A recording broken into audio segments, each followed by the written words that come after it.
And you're live on Dead Radio. Yo, everybody. This is another show of Dead Radio with your main man, Bangy's Dead. Powered by the beautiful guys at Play Energy Drink. Shot at Black Brick. Very different setting today, obviously. But I think it's pretty dope. You should think it's dope too. But anyway, we've got a special guest. You already know we only have special guests. Before I get into it, I'm going to just share a couple of things with you, right? We don't introduce our guests. Our guests introduce themselves so that people understand who they think they are on their minds. That camera's for me, that camera's for us, that camera's for you. Okay. But essentially, I want us to have a conversation whereas there's no cameras involved. At some point we're going to ignore the cameras. Yeah. And at the same time, it's not an interview, it's just a conversation. Sure. So yeah, you're gonna go ahead, you're gonna introduce yourself, tell us who you are, what do you do, and then we'll just take it from there. Cool. I'm Katlego Malatji. You might call me Advocate Katlego Malatji. Yes, advocate. Yeah, I'm Katlego Malatji. I'm an entertainment lawyer, entertainment law specialist. Currently head up legal and business affairs at Sony Music Africa. Okay. I'm a founder at Homecoming Events, founder Tailormade Legal Solutions, chairman of the board, the Homecoming Foundation. Okay. Dabble in business. I'm an entrepreneur. All right. I've got Zanzu. I saw that. Dope. I've got other business investments. We'll get into that because I'm very keen to know. But anyway, space. That's dope. Shout out. I'm a legal entrepreneur. Good to meet you. Salute. First and foremost, obviously, I want to talk a bit about your background. Well, I want us to talk a bit about your background, just to kind of get an idea of where you're from, because obviously that is a very fundamental stage in everyone's life, which contributes to who they are today. So, where did you grow up? Where were you born? And then we'll just really flow from there. Sure. I was born in a village. It's not a village. It's a township called Linyenye. Okay. In Tzaneen, Limpopo. Okay. I spent my formative years in Polokwane. Okay. Flora Park, and then Valgelegen. I did grade 1, grade 2, grade 3. Okay. In Polokwane. Then we moved to Pretoria as a family. In grade 4. Okay. Went to Waterkloof Christian School. Moved to Glenstansha Primary School, and then I did my high school at Woolwich High School in Pretoria. Okay. So you've been in Pretoria half your life?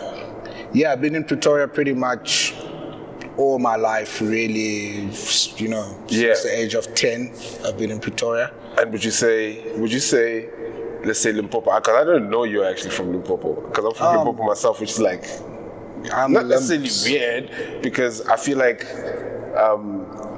I personally don't necessarily like talking about where I'm from. Why? Because I don't think it really is important. It's important from a mental perspective, but from a public domain purpose, I don't think it really set any types of importance. And I do definitely say I'm from Pretoria because it's Pretoria. That's where a lot of my aesthetic and design process really stems from in terms of the style that I grew up around. So when, let's say Limpopo, would you say Limpopo is what introduced you to the entertainment space, or is it more Pretoria? It's definitely Pretoria, but it's always going to be very important. And if you look at a lot of the moves, especially from Homecoming and Homecoming's ties to Limpopo, and all the picnics we've done in Pretoria, in Polokwane, that transition, the fontaines that we now do there, and just the general relationship between Polokwane and Pretoria. Those have been very important in terms of, at Homecoming, when we define our core crowd, our core audience, we include Limpopo, Polokwane in particular, because the ties are there. And I believe a lot in the roots. Right. So my statement might be wrong. I believe in it a lot. Your organic growth needs to be founded somewhere, right? 100%. Any business you're in, especially when you're selling products, you need to have a core market, and that base is what you build on top of. And so Pretoria is a large part of my story, but Polokwane is always going to be the focal point. They're in it. It's part of those formative years of my life, which I came back to draw support from in the long run. Right. I also think if you look at Limpopo in general, the strong Pedi, Tonga vendor presence, which forces one to learn to navigate different tribes, different settings, learn different languages. I've got a very strong Tonga lineage on my mom's side, a very strong Pedi, Bulovedu lineage on my dad's side. And I speak all 11 languages, and that starts... Really? Yeah. So that starts in Limpopo, learning to navigate, learning to live with people, get out of your comfort zone. So but Pretoria through and through, Pretoria boy. Been there since I was 10. High school, which high school you go to? Woolwich High School. Okay, university. University of Pretoria. So you've been Pretoria really your whole life, basically. I've been in Pretoria. I'm gonna raise my kids in Pretoria. So what did you study? I think that's very important. Well, obviously, law. Yeah, LLB. I did my LLB at the University of Pretoria. Ever think about changing? Or did you ever think about changing? No, I was always going to study law. Okay, why? My dad's an advocate. Okay. My dad's an advocate. He's somebody I look up to greatly. We'll park the fact that I never got into maths, and I think once you don't get into maths, your options limit out a little bit. But I always wanted to be, a legal professional. I wanted to be like my dad, an advocate, get into all of that. Excuse me. So, study at LLB. There was never any two ways about it. I don't think I applied anywhere else for Varsity. Right. So you knew exactly. Knew where I wanted to go. I knew exactly what I wanted to study. So I'm guessing because you're in law or you're studying law, you slightly into politics? I was very much into politics. I grew up loving politics. I loved history in school. I was actually the top history pupil in my matric year. So I loved history, and when I got to the University of Pretoria, I was very involved in the non-academic space. So lots of societies. I was a founding member of COPE, the Congress of the People. What do you mean? No joke? Yeah. I actually chaired the Provincial students. No joke? Yeah, literally. I was in politics. Because that's big. I mean, it's big because, I follow politics because I feel like I have to. Yeah. I feel like I have to because if I'm ever to be anything in this country, I need to understand which side my bread is buttered on. You need to understand the political space. 100%. So when you say COPE, I know COPE was one of the very few political parties at the time that were challenging ANC. Yeah. They had a very strong base, obviously, till they fell apart.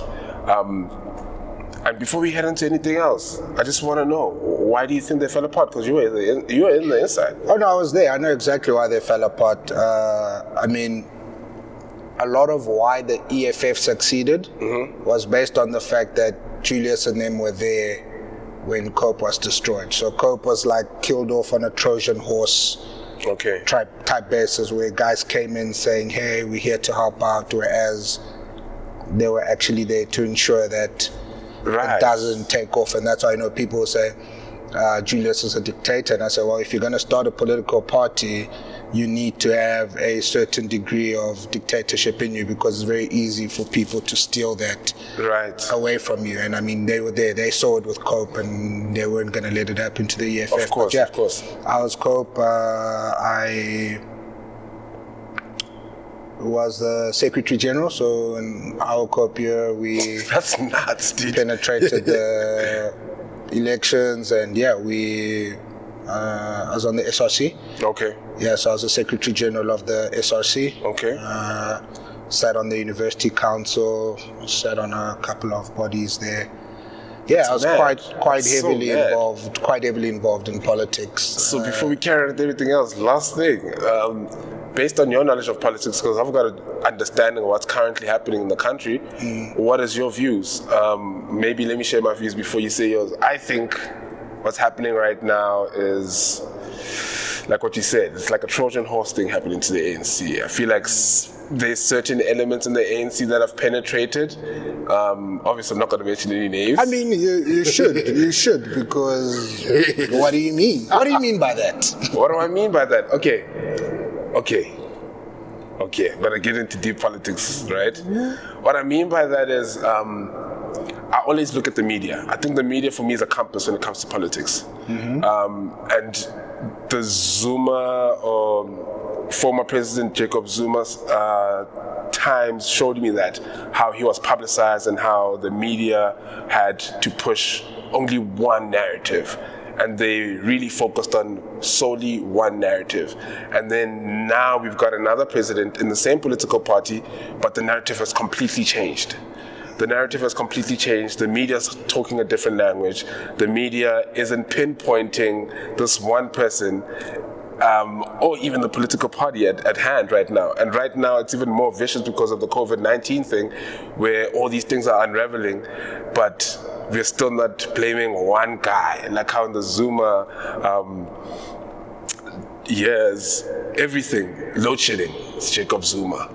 There's a pothole in the road, Jacob Zuma. And then now there's a pothole in the road, let's blame the municipal of Tzaneen because of that. So that has given me an idea of like, okay, the ANC has been infiltrated respectfully by Cyril. Cyril's potentially, possibly backed by whoever wanted to gain whatever it is. Oh, that's a narrative in and of itself. Okay.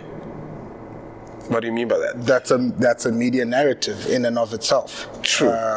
True. Exactly how you've laid it out. That's a narrative. But now there's like more than one narrative. And the reality is, the truth will always stand, and the truth will always stand the test of time, right? Yes. It'll outlive every narrative. I think for me, I guess you never really know. Yes. You pick what you believe and you sort of run with that. But I am very much cautious against the narrative of that nature. Okay. Because you would need to demonstrate to me, and so I always ask the question, I say, so the moment you say somebody's penetrated, or and these terms come up, white monopoly capital and stuff, you'd need to demonstrate to me at which point in a Mandela or a Mbeki or a Zuma presidency the status quo was different. Yes. So if somebody says, hey man, we had black capital running the country for 9 years, and then Cyril came and all of a sudden, that's gone. Right. And somebody drives the Stellenbosch narrative for me, it's kind of like, okay, if these guys, are you saying this has been the case from 1994 till now, then why do you seek to separate Cyril from everybody else? Okay. So if that has been the case, unless you can demonstrate actively to say to me, things changed, things were produce different, numbers. Right. So I'm very cautious against theories, conspiracy theories. I think at the end of the day, everybody is responsible for their own narrative through their actions. 100%. and it's your actions which we can judge you on, not your intentions or your theories or your sloganism.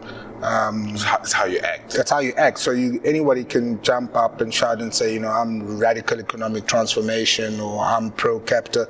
But what do you do when the tools of power are in your hand? Right. Because that's what must tell that's what must tell me what you truly believe in. So that I prefer to judge people on their actions as opposed to their words. Okay.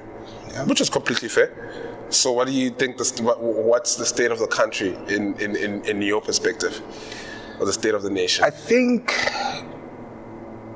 our democracy is fairly young, but I think it's passed a lot of tests. Even if we look at, the current turmoil and everything, and how it's been approached, kind of like, okay, there's a strong democracy. When you look at anything, whether you want to call it the state capture inquiry or whatever, it's kind of like, okay, democratic rule hasn't lost its way. It hasn't lost its power, which is reassuring from a country at large. And politics will always be politics. Right. So is right, is RET wrong? Who knows? But is the Constitution safe? Is the rule of laws, democracy safe?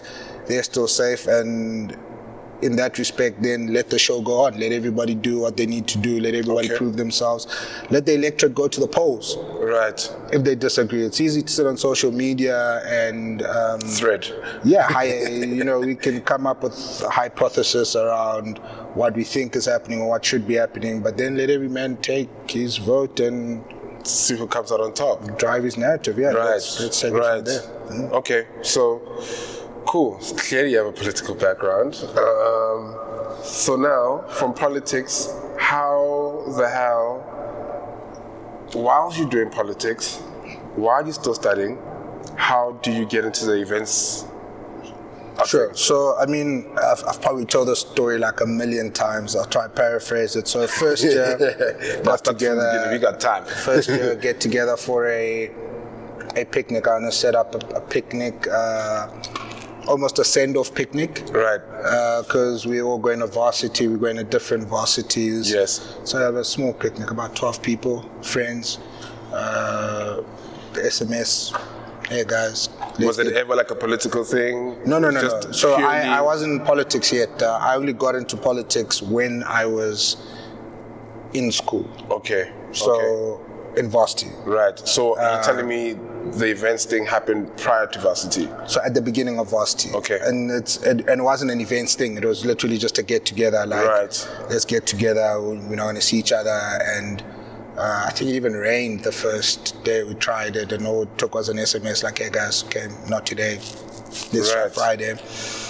And so it then became a sort of tradition in the sense that every time we'd come back from Varsity for break, because we're from Pretoria and, guys are going to UCT. And so every time we'd come back from break, we'd get together at the Botanical Gardens for a picnic. And that's where the name Homecoming. Everybody was coming home for Varsity break. And it picked up over time. Guys would go to different universities, make different friends. I went to Tuks, made new friends. And we'd all come back with Cross-Pollination. 100%, and we'd come back with our friends, and we'd come back with our friends until eventually it was a movement of sorts, and I know initially, there were talks about commercialize this thing, and I said, no, that's not what it's about. Right. And, by the time we got to 2010, it was quite a fixture on our social calendar, like picnic. And the opportunity presented itself to then go full on, commercial, and that's when I met Nero. So I joined Tuks Rag. Tuks Rag was pretty big back then. Yep. Used to host a lot of events and Hatfield close out this. Yeah, 100%. Massive. And that's where I got to learn a lot more about. So how did you meet Nero? And obviously, I think this is always a question I personally ask myself, because half the time when I've ever interacted with, let's say, Homecoming back then, because you're not with, you are with them, but you're not with them right now. you were always like the point of communication. So I've always like kind of tried to kind of decipher it as to how did you guys meet and what basis was the communication on, what part he plays in the actual thing. So now, my now wife was also on RAG. That's a flex. So I met my wife on RAG, and now was a year behind me academically. So when I left RAG, I had to leave RAG to get into politics. Okay. I left RAG, and my wife became the vice chairperson of RAG, and Nero became a committee member of RAG. So I actually met him when he came for his interview. Right.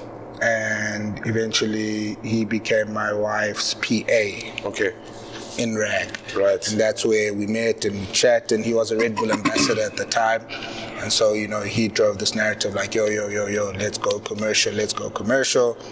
Oh, I want to work with you. And I said, if you want to work with me, throw a picnic of your own. Okay. Let's see. So it's like a test, because people say stuff all the time, and for me it's kind of like to act. Yeah. And so I said, okay, cool, let's put it to the test. And I said, Khoi, a picnic of your own. And we were very anti-music back then. Right. This picnic was just people, baskets, the voices, just vibes.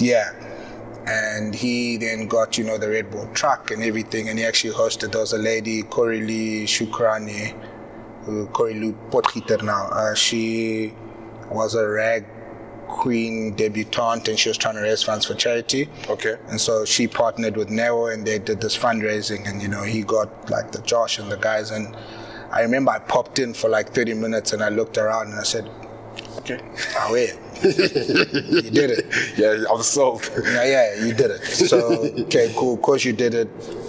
Let's have a conversation. Yeah, let's get together. And there was a lady, Chana, who was very close with Khuli, Chana, and a couple of celebs at the time. And so because the first one they were done was charity, we then decided, okay, we're going to do a charity picnic in the dead of winter. And the whole idea behind making it a charity one was because we were now going to do our first switch to music. Okay. And there was like heavy pushback because this thing was based and built on people, so everybody had a say. It was my picnic, but it wasn't my picnic. Anymore. It was our picnic. So we pick the dates together. Guys, what's a good date? And so we're gonna have this music picnic, and Khuli Chana is gonna come perform. And did you guys have budget at that point in time? No. So it's just based on relationships? No, Kiroti had the relationships. We, had the infrastructure, in terms of the movement, and Nero had connects from a sponsorship perspective. And we put it together. Right. We did it as a fundraiser for a charity, 2 charities in Mamelodi. Okay. So all the money we made, we bought, food, clothes and stuff, and that's how our working relationship started. Right. And Khuli came through at DJs, and it took off. People liked it. It went well, and that's when the switch came, and that's when you guys felt like, okay, now we're onto something with this music thing. Assuming. So that's when people accepted the music thing, and we started going, and we built it from there. We were still in Varsity. And so we just utilized our networks. We're both Pretoria boys. He went to CBC, and we pushed it along. We pushed it along, and it grew to what it is today. Yeah, it built momentum, and grew. And were you ever shocked at how it grew? Yeah. I mean, look, I think the real turning point, and that's where an intersection between the politics and the entertainment came, was Tuks Rag Spring Bash used to be a huge fixture on the Tuks calendar, or on the general social calendar. And massive. The one year, I think it was 2011, I was Secretary General of the SRC, and the university had taken advantage of a moratorium on liquor licenses. Mm-hmm. So they just didn't apply for a liquor license for Spring Bash prior to the moratorium. What's that? So moratoriums when there's like a freeze on liquor licenses. Okay. So they can't issue liquor licenses for a set period. And they knew it was coming, and they just kept quiet, and they let the moratorium kick in. They said, okay, we can't have Spring Bash because there's no liquor license. And, you know, we knew, and we were fighting a lot of battles. That's mad political. Yeah, we were fighting a lot of battles against the university at the time. They wanted rag to die down. We had our theories. We believed it was an anti-black sentiment. And right. Because rag was becoming more and more African, and there was just a lot of stuff happening at the time. And so we pushed back. We hosted a strike. It was quite a thing. But on the day of the strike, I remember my dad, even the principal of the university, called my dad that morning, kind of saying, yo, your son's planning a strike. I remember my dad called me and he said, he says, look, the principal called me and you need to stop whatever it is you're doing because you're going to get expelled. And I remember my mom eventually tells me the story. She says, he answers the phone, she tells him the story, and he says, where are you calling me from? And she says, at the university, I'm in my office. She says, do you know where I am? She says, no. She says, I'm also in my office. Do you know where my son is? She says, no, I don't know. She says, probably also in his office. And, put up a brave front to her, and then he picked up the phone and called me 30 times, said, you need to stop what you're doing. But it happened, and we then made a decision that day. We just had a picnic the week before. Right. And we made a decision that day that the next day we need to host a picnic. And so I remember we called Dirk, who ran Stones at the time. Yeah. We called Yanni, who ran Ties at the time, and guys, get us some infrastructure, loan us, a sound system, whatever. We're gonna take over together. Spring Bash and make it our thing. And we did it. Short notice. Khuli and them were supposed to perform at, I think my little brother was head of Rag Farm at the time. Right. And so we then said, look, get all your artists that were going to perform at the Rag Farm come perform us because we already paid them. So you guys got people to perform for free? Yeah. Essentially. 100%. So, and we had it. So, what a hostile takeover. You've got all these Tuks kids, they want to go, kids from everywhere. They want to go off. They've already planned in the calendar. This is what we're doing this weekend. And so we set it up and it went, and we thought, wow, this is great. And I think later that year, somebody took our date at the Botanical Gardens. Okay. And we had to move to Harlequins. Right. And we moved to Harlequins. Was that before or after the one in Centurion by the rugby club? It was before. So this was still small at Harlequins. Right. So it was like so many of you in the Botanical Gardens, but you get to Harlequins, it's big, and it's like... Right. It's a bigger place. Yeah, it's like, what's going on here? Like intimidated, like, yo. But we pushed on, and the following year, September, 2012 September, we decided to move out to Centurion Rugby Club. And right. I can't tell you what happened. I have no idea till today what happened, but it had picked up a lot of organic sentiment, and I think that's why I always encourage people in business to say, you need to build your base, because there's a certain level of marketing that you cannot do for yourself. That's human endorsement is going to be the greatest endorsement 100%. Ever, where people are becoming ambassadors. I mean, we used to chase people to attend the picnic in the Botanical Gardens. People I knew, my friends, like, yo, dog, please come. I used to take my pocket money or my allowance from Housecom or from SRC and just buy drinks and say, dog, just come, I've got you covered. Right. Just come and experience it, just come and feel it, because those turned out to be the greatest ambassadors.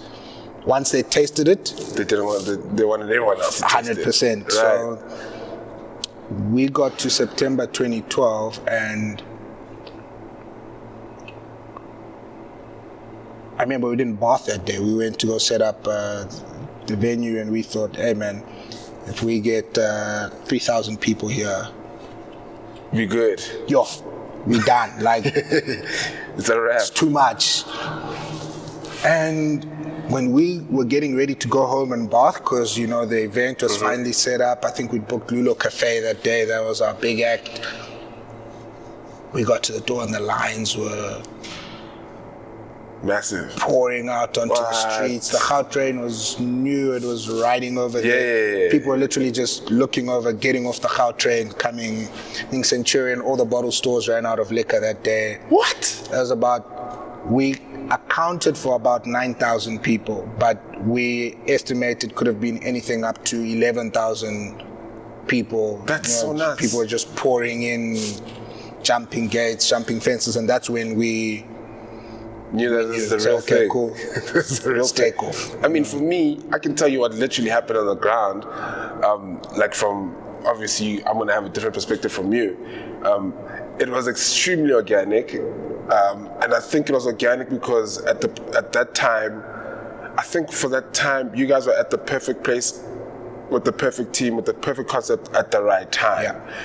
Because, I mean, Pretoria during that period was really bubbling under, like the culture of people, the nature of people going out, and the nature of people experiencing new things, the nature of people dressing different, the nature of everything really being different was at such a heightened level there. Because, I mean, that's the same year where Galaxy was at its highest prime, and like there was all of these things popping out of nowhere, and people were just extremely hungry for anything that had talkability. Fresh. I think the main thing around that time was talkability. And we had, we were introduced by Homecoming, and I want to say we, it was like a group of friends of mine. We used to call ourselves Vinny Boys back then. And remember we were chilling with some ladies, and they were like, yo, are you guys going to Homecoming this weekend? And they're like, what? What's Homecoming? And they're like, no, dog. You guys don't know what's Homecoming? Homecoming. And that's when we had to familiarize ourselves, like, yo, what the hell is this Homecoming? And the fact that it came from women we thought were out of touch with what's going on the ground, and we in touch. Yeah. How the fuck do they know and we don't? So we had to experience it. And I remember getting there, and it was just like an explosion, man. It was like an explosion of culture, an explosion of expression. Like a lot of people were actually out to have a good time. Like it was a very different type of event that we had all experienced, because we're in a different location, but with the same people that we see in the other locations, all in one space, and no one has any beef. Everyone is just trying to have fun, trying to have a good time. I don't even remember seeing a fight there or anything of that nature. Like it was just like really good times, which is unheard of. Yeah, there's obviously 1 or 2, 3 or 4, but it's how you handled it, and it's how you curated the space. But I also think it's a lot in the investment we put into the event, even at that stage. Right. We didn't cut corners. We had our jock files, we had security companies hired, and I think it's that sort of diligence at that stage in those early days that allows the environment to grow. Yeah, because safety, security, comfort. I mean, we learned a lot of things very early when people came. We realized, oh shucks, there's not enough toilets. So the next show, after this show, it's not about let's box all the money. It's kind of like, okay, when we host the next show, you need to make sure there's enough toilets, there's enough security guards. People need to always feel safe and comfortable to be able to express themselves. Right. And that's what we based the company on, consumer-centrism. I was literally about to ask you that. It's always consumer-centric. So when you look at all our subsequent properties from there, whether you go to us hosting UCT Big Bash or Tshwane Fontaine, or you look at us in Polokwane, it's always been consumer-centric, and that's why we never hit profit targets early. Like we didn't make, the event would make profit, but we never made personal profit, because it was always about reinvesting it into the infrastructure, the experience, the infrastructure, to make sure, because once you can capture the heart of a consumer, you've got them forever. 100%. So, and that's where people get around and talk about it. That's right. You can't beat that. I mean, we, for a very long time, didn't use hashtags on social media. We wanted that organic talk. We wanted to see people actually talking. We said in the early days of hashtags, we said, we can't flood out and flush out the bad reviews. We want to see them. We want to see what people didn't like so that we can fix it. 100%. And that's what's going to keep us 100%. going. And yeah, man, it was quite a ride, crazy ride. And we grew from just doing these little picnics to doing brand strategy, marketing for corporates. Right. We just based on your experience, or like because that experience, your portfolio prior to that, and what you guys had managed to do. 100%. But we're on the ground, we're in touch with the youth, and we're not averse to learning. To being humble, to meeting people, hearing out people, and that's what helped us to identify problems. So even for corporates, you're struggling to speak to young people. We speak to young people quite well. Help us teach us to understand your world a bit better, so that we can then build this one thing, the bridge, for you to the young consumers. And yeah, man, I think it was also we'll never take the credit. There's like a lot of people whose hands were involved, but we traded off. We helped a lot of events companies start up, when we went first. If we got sponsors, we'd go to guys, hey, these are sponsors. This is how you approach sponsors. Hey, this is Jock. This is what you do. This is how you do Jock. We'd work. I think we've worked at everybody's shows. Right. Why is that? Let's do door. Number one, to understand things better. So we attend a lot of shows. We still do, benchmarking, because you want to understand. Sometimes you want to put yourself in the consumer position. Yes. There's a lot of curators who are never consumers. Yes. And so they curate out of context. And out of touch. 100%. Whereas if I'm a consumer and I've been to a show and the bar was too slow, or the toilets were dirty, or it was too full, I know exactly how to curate a show for a consumer. But we also believed in tapping into other people's networks. Yes. So we would invest our time and our efforts helping you grow and build your brand, with the view and the hope that you would punt us to your people. And that's how we're able to amass people from so many different walks of life, because we would we'd invest ourselves into other people's dreams. And as such, they would do the same. And so we then ended up getting a very strong and wide base. And that's where a lot of our success has been, the ability to widen the net. So yes, it's a Pretoria Pride type event, but there's lots of people who identify with it. There's lots of people who find it as a space they can call their own. And so you'd get people from Durban, Mpumalanga, Polokwane, Joburg. Totally get that. And that's how the brand really established. You know what I think? You made a very good point. In terms of assisting other events companies and helping them start from the ground up. Because I have this one idea, right? Not necessarily idea, this one concept or a theory. Let me put it like that. It's a theory that in order for, it's easy for you to make $1 million, right? Especially if you're let's say you're the only lawyer amongst a group of 50,000 people, let's say 1 million people, right? It's very easy for you to be a millionaire. However, that's not any growth in the industry, and at some point you're gonna make money where you're gonna hit the roof, because the industry isn't that big and there's no awareness that's being created for that industry. So the more you cross-pollinate with other brands or have conversations and assist other brands in order to start, now you're widening the spectrum, and now other people that are coming, let's say for argument's sake, coming from Joburg to Pretoria to attend another event that isn't homecoming event, next time there is a homecoming, because they were at that one event, they're more open to coming to homecoming. And they actually appreciate it a lot more, I think, and that's why we were very intentional with Pretoria events and entertainers in particular, and our involvement in the journeys of a lot of Pretoria entertainers, artists, events organizers, anybody Pretoria who is moving in our space, say, how do we get behind this? How do we support this? because when we came up, we quickly realized something. So at the time, Pretoria, especially from a middle class perspective, wasn't really buzzing. It wasn't an option for a lot of the sponsors. Kind of like, okay, cool, sharp, you guys are dope, so we're gonna give you guys some money.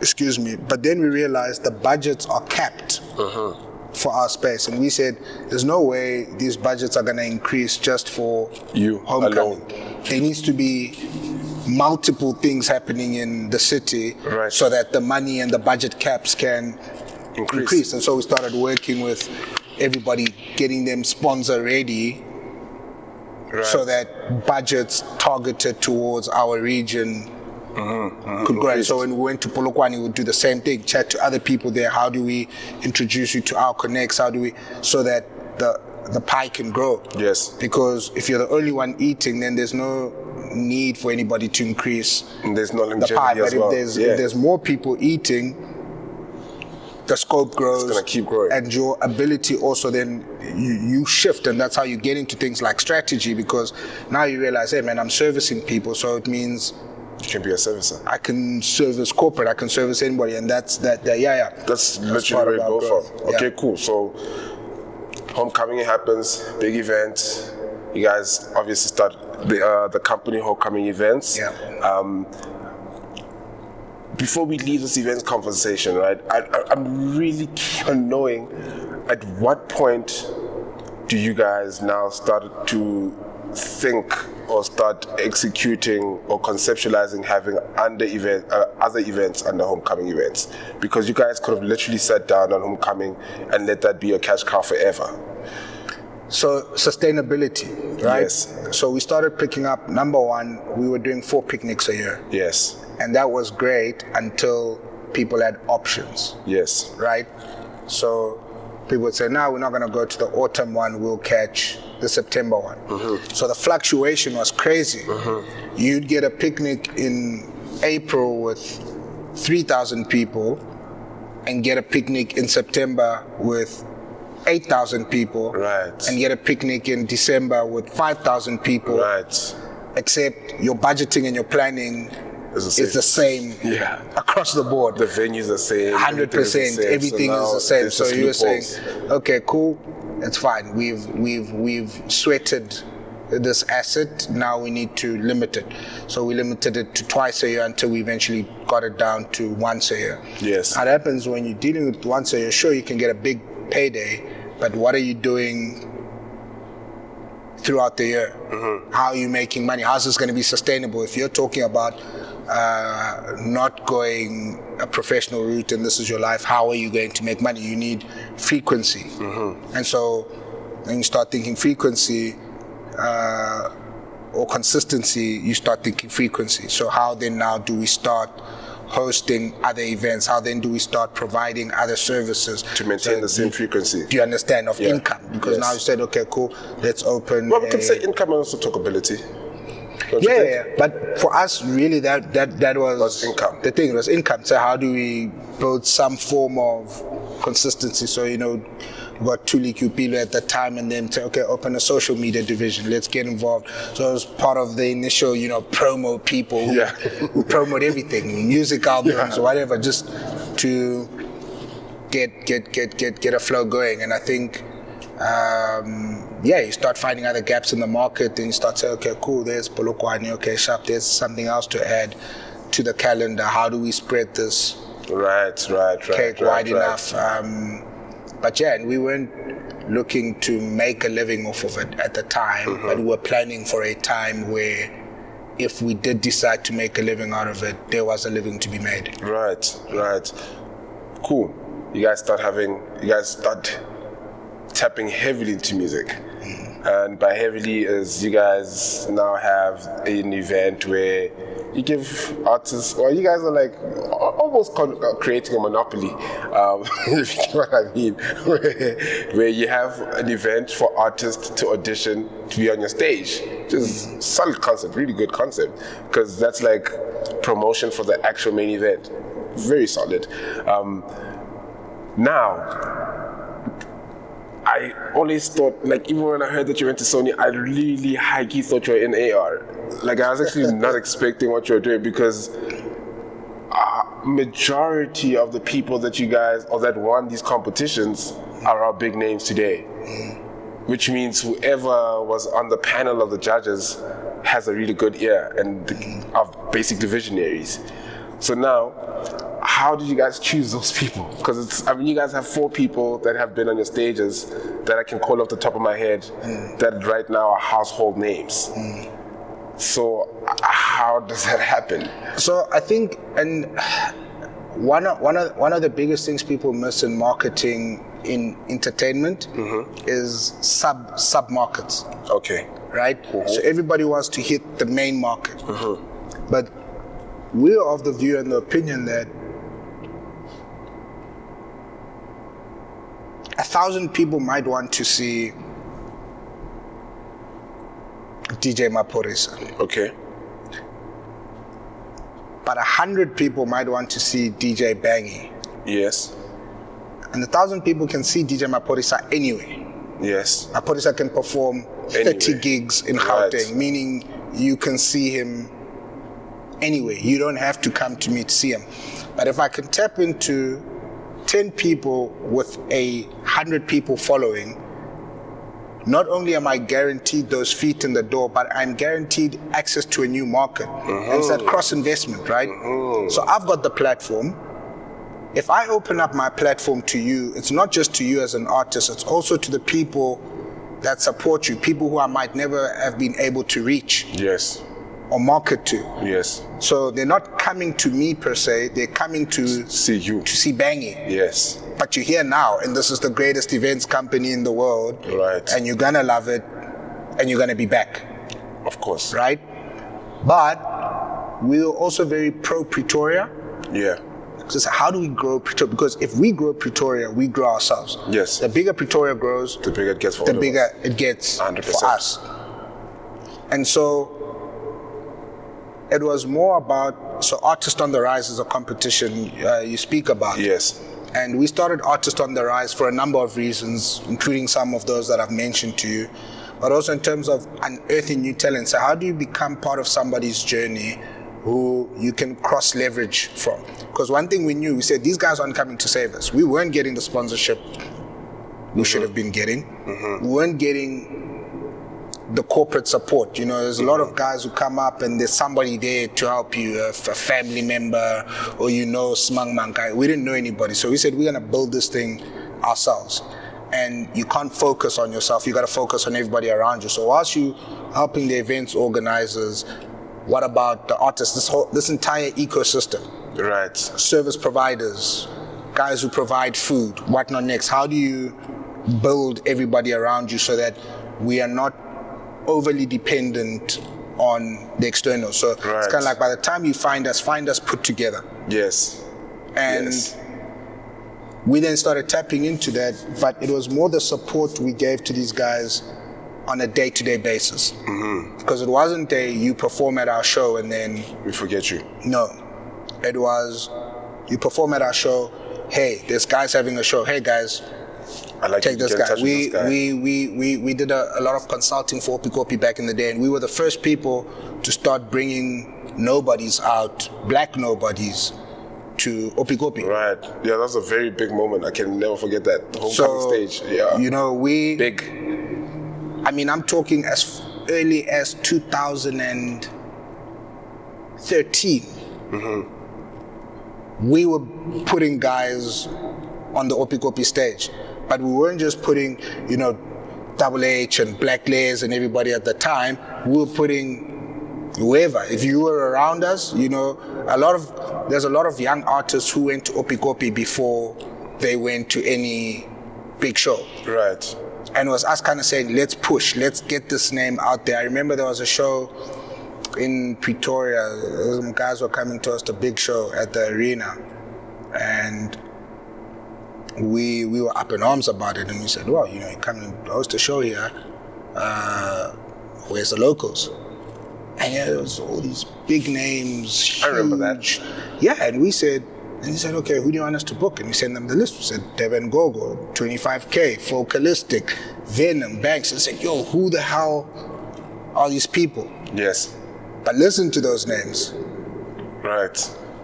And us fighting for them to be there was also part of their journey. Right. Because guys saw them, heard them, saw their impact, said, oh shit, it's like They're that. onto Hey yo, something. pull up, Yeah. let's go. So you are so invested. If I look at what Gogo starting her career at Tzaneen, Yeah. she used to practice. Massive. So she'd have the 11 o'clock slot just to practice, until eventually, her slot times would go higher and higher. But when you look at that network now, we get to leverage off of Gogo, we get to leverage off of 25, we get to leverage off of Foca, we get to leverage off of anybody whose journey we've been a part of. Right. And so it's not even that people are indebted, it's just that we're all part of each other's Family. story. Yeah. And that's been part of what's helped to cement and grow Right. the company. So it was important that we did that, and it's something that continues till today. We partner with people, because there's this misconception around marketing. That if you can sell marketing at the highest level, if you go out of home, billboards and stuff, and I was asked the question, who does that speak to? Because you got to speak to people's Gotta be relatable, yeah. hearts. 100%. Right? Somebody needs to see your tweet guard and say, Right. So I can promo my tweet for 10 million rand, but the question is, does it resonate? Right. And we have this thing in the company where we say, we do not do business with people, and we got it from Simon Sinek. We do not do business with people who want what we have. We do business with people who believe what we believe. And that's what people respond to. People respond to co-belief, trust, love. If you can show people love at a stage where you have no reason. People looked at us like, oh, that's the great homecoming. And we looked at a Foca like, yeah, that's the great Focalistic. And what it means at that stage of your career is never going to get lost on you, no matter how far you go. And that means wherever you're able to go, where the gap comes for us, you will take us with you, even if it's just saying our name in an interview. Right. But we're part of something greater, and the city is stronger, and this place is better. So even if we never benefit from you, but the city is strong. So Pretoria is strong. If Pretoria is strong socially, homecomings is still in business. Yeah. And everything else that happens, Pretoria is strong. 100%. It's like a family. It's like craziest thing. It's like a family where if I invest in my brother's business and he makes money, he can invest in my business at some point when I don't have the money. It's subsets. There's enough work for everybody. Yeah. The bigger the culture is, the more service providers we can get in, the more opportunities we can get in. So yeah, we built our company on that ethos of family, and that's why we had the internship program. I think next year marks 10 years of our internship program. And how does that work? So we started back then. And I'm only asking that, right? Yeah. Because I think it's actually a conversation I wanted to have with you after this. We as Dead find a challenge where I do want people to work with us, right? However, I feel like we're at a point where I don't want anymore, because obviously it's happened in the past when you're in the developing stage for people to work for free.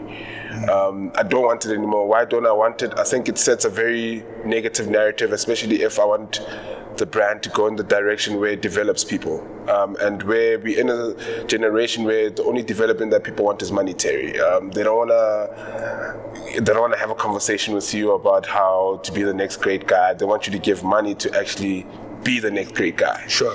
So how do you sit down and basically leverage these conversations and get to a position where you're able to allow someone to intern and to get paid and to get the access that they get and the trust, because obviously you're taking an intern into your company, they're seeing the infrastructure of the company, they're getting passwords to your company, they're seeing how the company works, they're interacting with money, they're interacting with sponsors. What is stopping them from waking up tomorrow and being, you know what, fuck it, I'm gonna just do my own thing? And those are the risks of business. Yes. And there's people who won't get anywhere because that's all they're concerned about. The ifs and maybes. Okay. Right? So we started this thing 2013. We started an internship. Khuli Ben Mazwi, who's a chartered accountant today. Tuli Kupilwe, who's the head of LOC. Chok McCassel, who's a DJ. He's a big boy there by Discovery. Askolo Mahlare, Tembela Mkabela. Is people we started this thing with, and it's based on honesty. Right. So if you're honest enough to say to people, this is what's actually happening here. What's happening here is, at this stage of our lives, we are simply dealing with a dream. There's a dream. You guys are young, you're in school, we're looking for people to just, make us cool on their campuses, whatever. We don't have much to offer. This is anything to offer. And so with honesty over the years, we're able to set a clear framework for what are you coming to do here. Okay. And so until eventually you move from stipends to honorariums, right, where you can eventually say, okay, monthly, this is what you're going to get. But the value add, and we've always treated our internship as a launch pad program. Right. So if I look at, the Tulis, the Cooking with Luyandas, all those people who came through our internship, and where they are now, that was always the case. Say, look, we might not be able to give you a lot of resources, but tell us what your dream is. Let's see how we can make it work together. Oh, your dream is simply corporate? Let us reference you. Let us get you. We know people. Right. Here, there. Yours is in. Okay, how do we push you? And that honesty and that transparency helped us to run the internship. And so what you also then learn about the internship is, when you're part of somebody's story, when they get a chance and an opportunity to be part of yours in return, they're going to do it without you asking. Yes. And so we've had a lot of people come out of the internship and come back and say, well, I'm head of this here, or I do this now, or I've got access to this. How do we move it together? And I can't even remember what the initial point was, why I brought up the internship, but yeah. It makes sense. No, it's because you answered all my questions, because my question is like, how do you bridge that gap? How do you jump over it? How do you... But now I get that how you jump that gap is by really having a conversation. You sit down and you really understand what the both of you can do for each other. Without First, you have to understand yourself. Yes. As a business, as a company, as an entrepreneur. Where am I? What can I reasonably afford to do? What can't I afford to do? Because you got to give people that option to say, if you can't work for less than this, you shouldn't be working here. Much as I'd love you to work here, because the last thing I ever want us to argue or fight about is money. 100%. Hate it. So I'm honest with you. I'm honest with myself about where I am. And that's why there's certain people we can't even recruit. I can say, Bang, you come work with us. And then I say, I can't afford Bang. But if you bring up the conversation, I say, oh, Bang, I'd love to work with you, but I only have 5 rand. Right. And I'll probably only have 5 rand for the next 12 months, but if we can do 1, 2, 3, 4, 5, it's going to allow us to get to 10 rand in the next fiscal. Right. And at the end of the fiscal, to be able to say to you, hey, Bangy, we didn't really get 10 rand, but we have 8 rand. COVID hit us,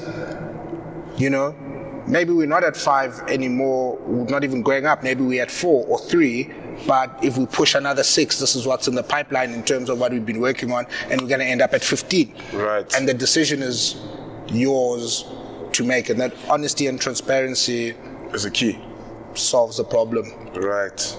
Makes perfect sense. So right, I want to know this. Almost asked every entrepreneur. COVID. What are the effects of COVID, and how did you guys navigate around them in order for you guys to still exist today? So, and I think one of the first things we said when we came out with the Breakfast Club was, there's no need to get ready if you stay ready. And our staying ready wasn't necessarily what we did during COVID. It's what we did all the years prior. Right. The investment is constant. It's not saying COVID isn't whipping us, it's showing us dust, but we still, we haven't skipped a month of salaries. Because when COVID came and we realized there's even certain partners who we couldn't work with prior. But when COVID comes and there's regulations and there's everything in place and people's reputations are at risk, they start looking for the person they can trust. Yes. Because now it's not an open economy. It's not about new people. Who do I know? It's who can I trust to protect my brand? 100%. Because sponsors aren't really, going out there, and if they're gonna take a risk, there has to be 10 people in the room saying, if we're gonna take a risk, we're gonna take a risk with that guy, with these guys, right? Because these guys are going to protect. Because we don't do business with people who want what we have, right? We do business with people who believe what we believe, right? So these guys believe in brand image. They believe in the law. They believe in compliance. We're going there, right? And that's what saved us in COVID. Because when we came up, it's that, and also, during COVID time, we came up with the Breakfast Club probably by April, May. We'd already started conceptualizing, guys, when we come back, we gotta go. If they open restaurants, this is what's happening. This is what we're doing. This is how we're doing it. This is how we're gonna tackle it. And so by the time, in fact, before the president even announced that we were going to a level where they would allow certain event or 100 people or 50 people events, we'd already decided that restaurants are opening. We're gonna do the Breakfast Club, right? And from the Breakfast Club, then Sun City, and then said okay, POK, and these were relationships we built with Sun International prior.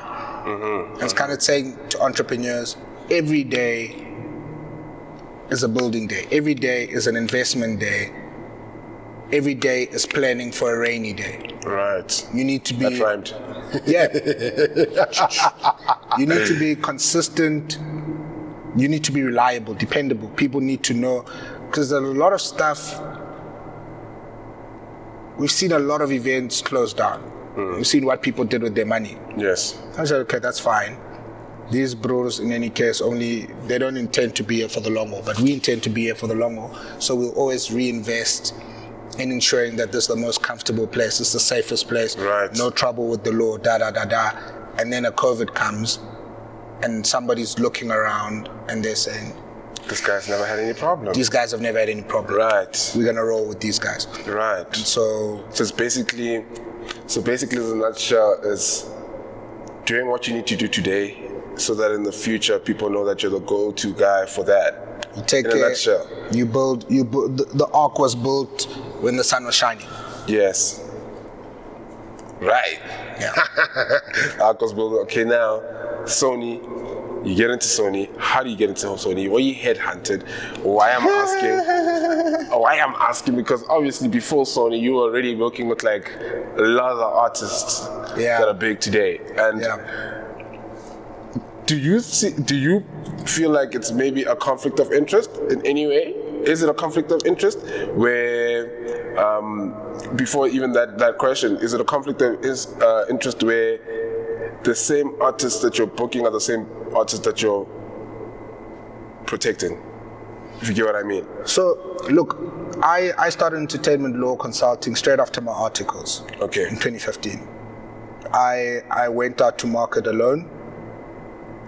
I saw the gap in the market, but I also knew how much education needed to go into training and teaching guys the importance of being legally represented. And I did that on my own dime. Okay. And I worked my ass off. Okay. With these people. I invested a lot in a lot of artists. Did a lot of work for free. And nobody questioned anything I was doing in the past 6-7 years. Okay. Right? When we were getting Aries out of Ambitious, when we were getting Kabza out of his contract, when we were doing all these things for all these artists, Nobody cared about, but should you be representing guys that you book or... Nobody cared. Nobody had anything... Got a point. ...to say, right? Right. So we work with all these guys, and there's a legal monopoly at that time in the industry.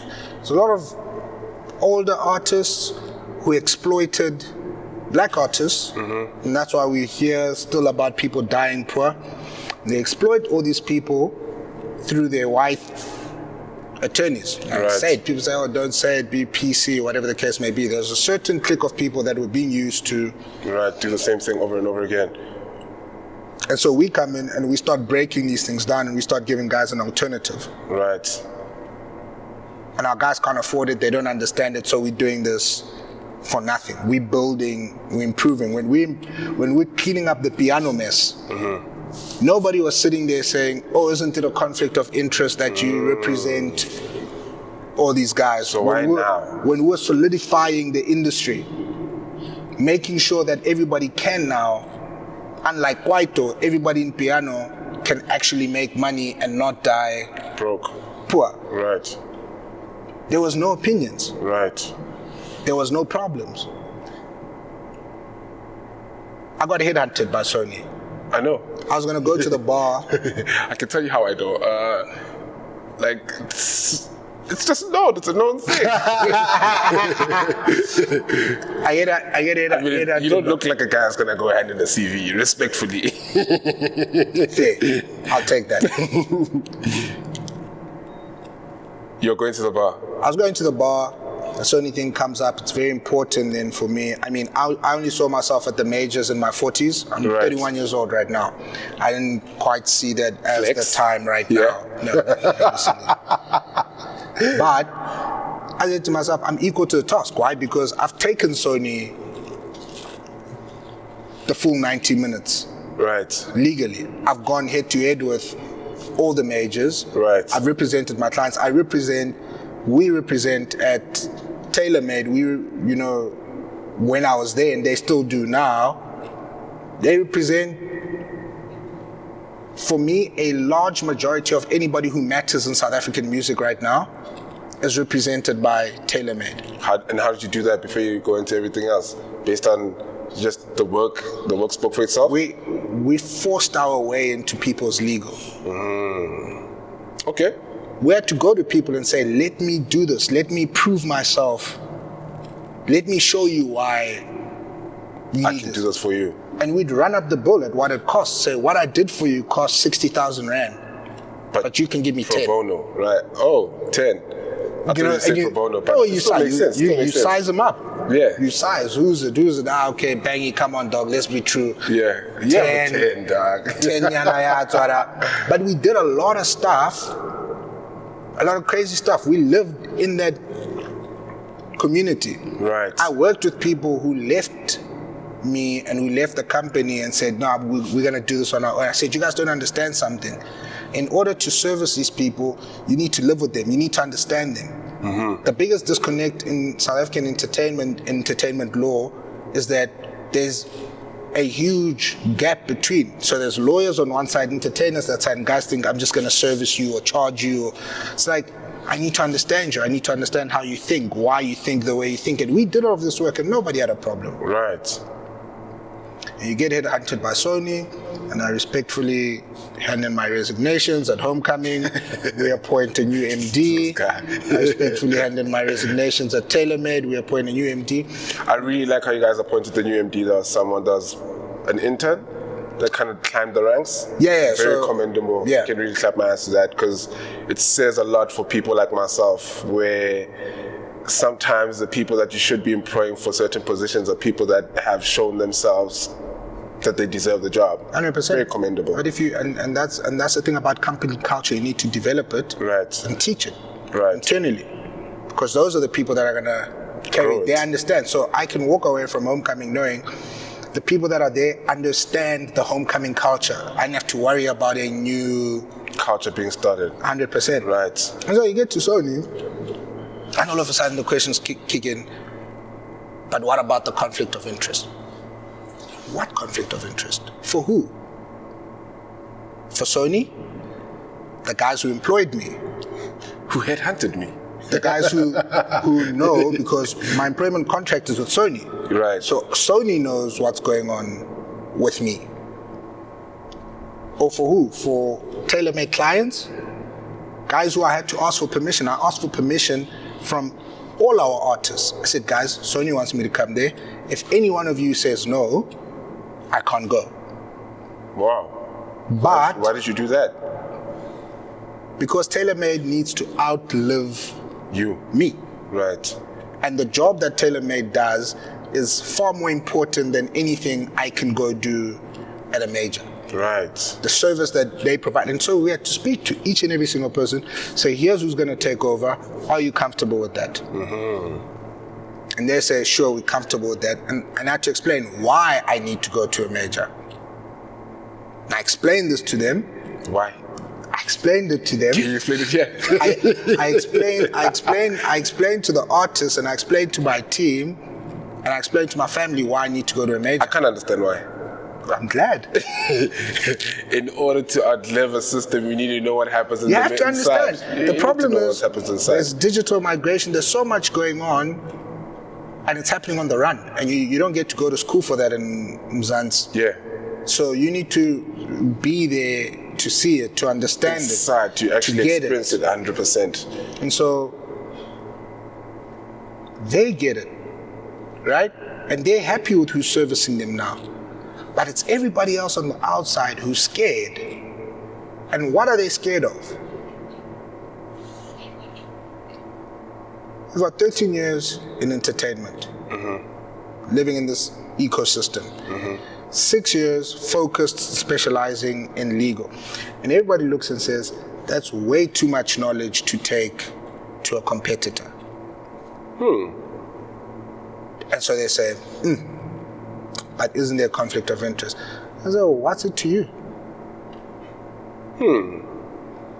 If an artist from Tailormade says, that's fine. Conflict of interest. Right. Now we're talking. Now that's a problem. But what do they know? They know my integrity. Right. We built this thing on integrity. And they know what your stance is, 100%. We built this thing on integrity where everything that's ever been done is in the best interest of an artist. Right. We've never centered ourselves. It's always been about the artist, what's in their best interest. And so the guys from Tailormade will service them. And if they service them and they bring them to Sony, if I recuse myself or whatever the case may be, it's immaterial. They will always get the best deal wherever they go. Right. And that's why Tailormade clients are everywhere. But that's a Tailormade issue now. I'm at Sony. Why are you asking me about a conflict of interest? I'm at Sony. Yeah. Ask me about Sony. That's dope. That's so mad. So, do we plan on having a surgical summer? Absolutely. Yeah. But is it based on a conflict? No, it's based on the fact that I'm good at what I do. My company is good at what it does. And together, we're going to do magic. If people are scared about that, of course, yeah. Let them rather say that. But don't say there's a conflict of interest. Right. What is the conflict of interest? For who? You got to be able to speak on that. 100%. And you also got to be able to take the facts what they are. I work at Sony. Mr. and them work at Tailormade. Right. Go talk to them. But don't talk to them because why are you talking to them? They've got their own clients. Right. So, no, there's no conflict of interest, I don't think. That's smooth. Yeah. That's a very good answer. Very political, but honest. But yeah, I totally get it. So, guess we come to the end of the show. Got this thing called Inspiration 101, where you basically just need to tell us your daily mantras. What do you tell yourself? What do you live by? A couple of words, doesn't have to be that deep. Like, I'm sure you tell yourself something in your head every day. Why are you doing it for? Anything. Not necessarily what you're doing it for, but you have daily mantras, your habits. I don't have much of that, but I believe in sleep. I believe in sleep with my whole heart. You're not useful to your business, you're not useful to yourself if you're worn out. Okay. Put in the hours, put in the effort, but rest. Rest. Fresh mind, fresh legs, longer journey. Right. and you gotta know how to do it. Pace yourself and go. Man, there's nothing inspirational, man. You gotta, if I had to think of anything inspirational, if I had to sum up my journey. Right.